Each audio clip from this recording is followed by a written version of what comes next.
हमारे देश के तमाम राजाओं ने गलती कर दी थी। ये भारत गुलाम क्यों हुआ 700 साल तक?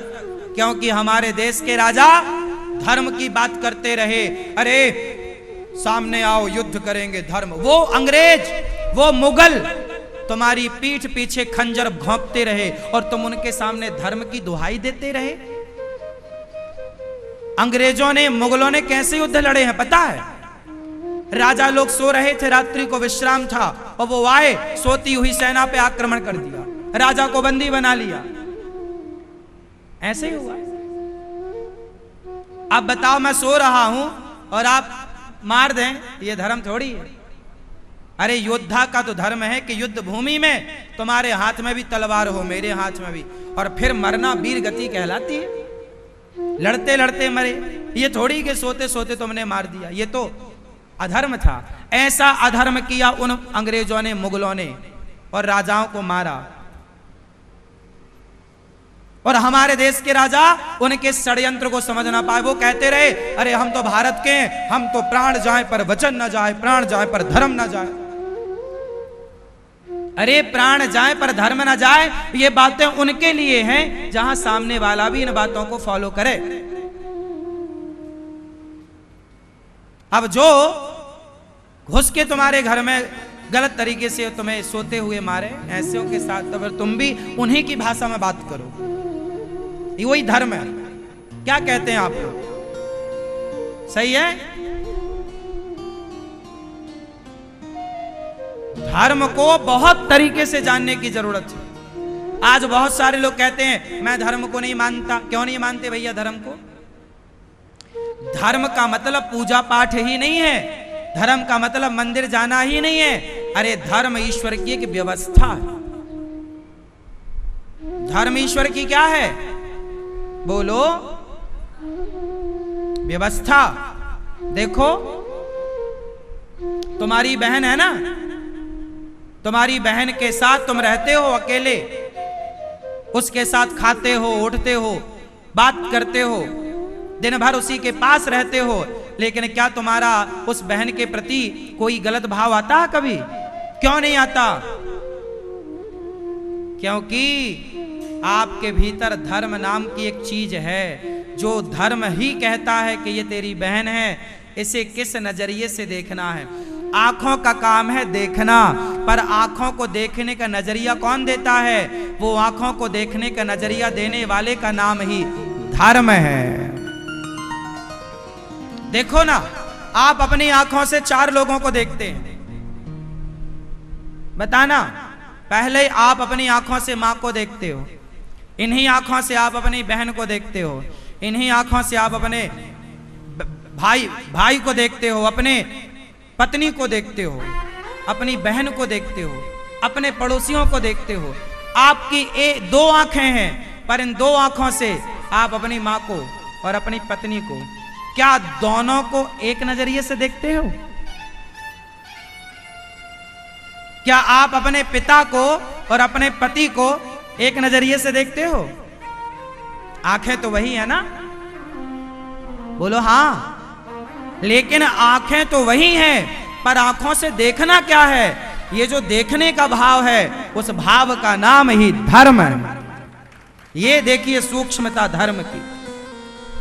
ये धर्म बता रहा है कि ये तेरा भाई है तो इसे किस तरीके से देखना, ये तेरी बहन है किस तरीके से देख, और तेरी माँ है इसे कैसे देखना, और ये तेरी पत्नी है इसे कैसे देखना। आंखें वही हैं।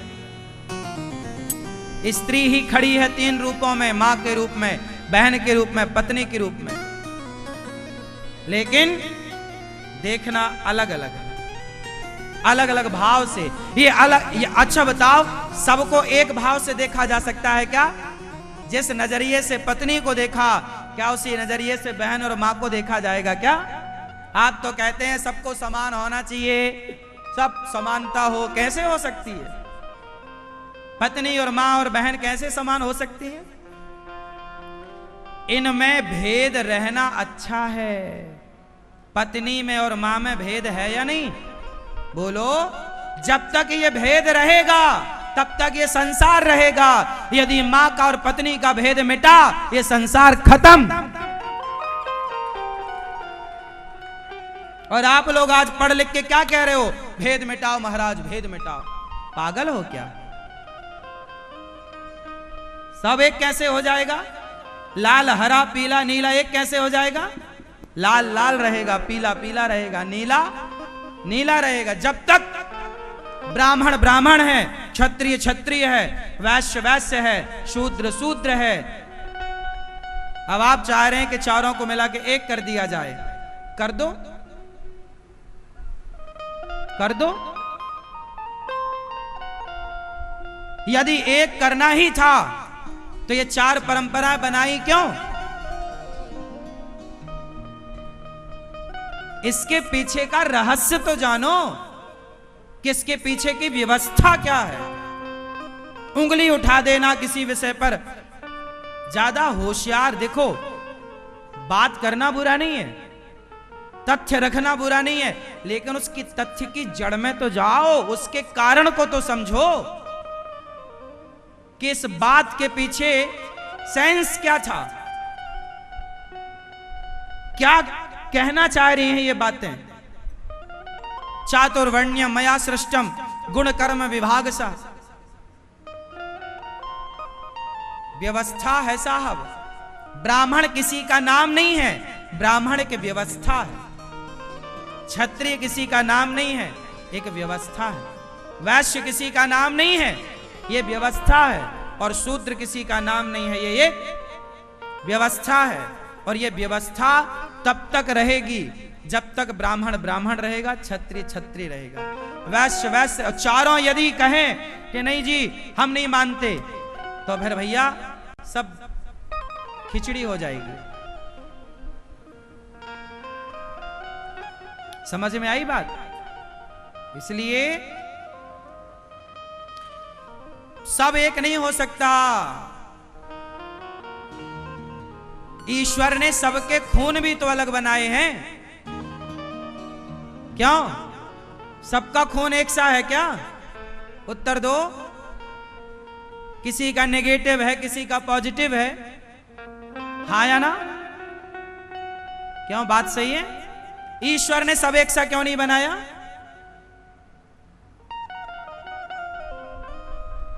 इसलिए सुनो, सारे बगीचे में गुलाब हो लाल कलर का, कोई दूसरा पुष्प ना हो। एक बगीचा है जहां केवल गुलाब गुलाब गुलाब गुलाब, और दूसरा बगीचा है जहां गुलाब भी है, गेंदा भी है, चंपा भी है, चमेली भी है, मोगरा भी है, और ना जाने कितने पुष्प। बताओ कौन सा बगीचा सुंदर दिखेगा? जहां सिर्फ गुलाब है वो ज्यादा सुंदर, या जहां सारे किस्म के पुष्प हैं? हरा भी है, नीला भी है, पीला भी है। बताओ, बोलो कौन सा बगीचा अच्छा लगेगा? बोलो। जहां पर सारे रंग हैं। अरे भाई, इंद्रधनुष बनता है कि नहीं आकाश में? बोलो हां। कितने रंग होते हैं? कितने रंग होते हैं? अच्छा, अब उसमें केवल एक ही रंग होए तो इंद्रधनुष इंद्रधनुष रहेगा या वो लक्ष्मण रेखा हो जाएगा? बोलो। अरे भैया, जैसे अनेक प्रकार के रंगों से भरा हुआ चित्र सुंदर होता है, अनेक प्रकार के पुष्पों से भरा हुआ बगीचा सुंदर होता है, उसी प्रकार एकता में अनेकता का भाव, यही तो सुंदरता है भारत की, कि हम रहते एक साथ हैं लेकिन अपने अपने धर्मों का पालन करते हैं। हम ब्राह्मण हैं तो हम ब्राह्मण धर्म का पालन करते हैं, आप क्षत्रिय हैं आप क्षत्रिय धर्म का पालन करते हैं, आप वैश्य हैं आप वैश्य धर्म का पालन करते हैं, आप शूद्र हैं आप शूद्र धर्म का पालन करते हैं। एक में अनेकता की खुशबू है, यही सुंदरता है भारत की। इसलिए कहा है वसुधैव कुटुंबकम। क्या है ये? हमारा परिवार है, ब्राह्मण क्षत्रिय वैश्य शूद्र, हम चारों एक पिता की संतान हैं, एक पिता के होते हुए भी हमें 4 काम दिए गए थे, तो हम 4 काम करते हैं अपने अपने कुशलता से। हम हैं एक, जैसे हाथ एक है, बोलो हाथ एक, लेकिन इस एक हाथ में उंगलियां 5। अब ये उंगलियां 5 ना हो, एक हो जाए तो हाथ कैसा लगेगा? बोलो। हम सनातनी एक हैं, लेकिन एक होते हुए भी ये 5 उंगलियां क्यों हैं? ईश्वर को क्या जरूरत? ये केवल सोचिए, ये उंगलियां ना होती, केवल ये हथेली होती, तो कैसा लगता है ये हाथ?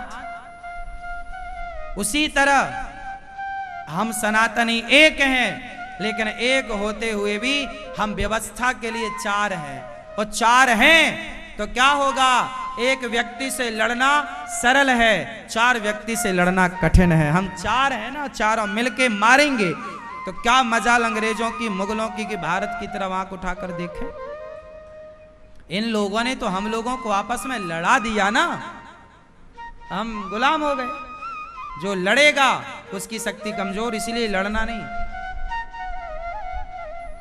आपस में कभी नहीं लड़ना चाहिए। भाई भाई को नहीं लड़ना चाहिए। याद रखना, मैं सूत्र दे रहा हूं, जो भाई भाई लड़ेगा वो आर्थिक रूप से कमजोर हो जाएगा, मानसिक रूप से कमजोर हो जाएगा। और जिन भाइयों में एकता है वो औरों की अपेक्षा आर्थिक और मानसिक रूप से मजबूत होंगे। और दुनिया चाहती है कि तुम भाई आपस में लड़ जाओ, क्योंकि तुम्हारी बढ़ती अर्थव्यवस्था लोगों को पच नहीं रही है।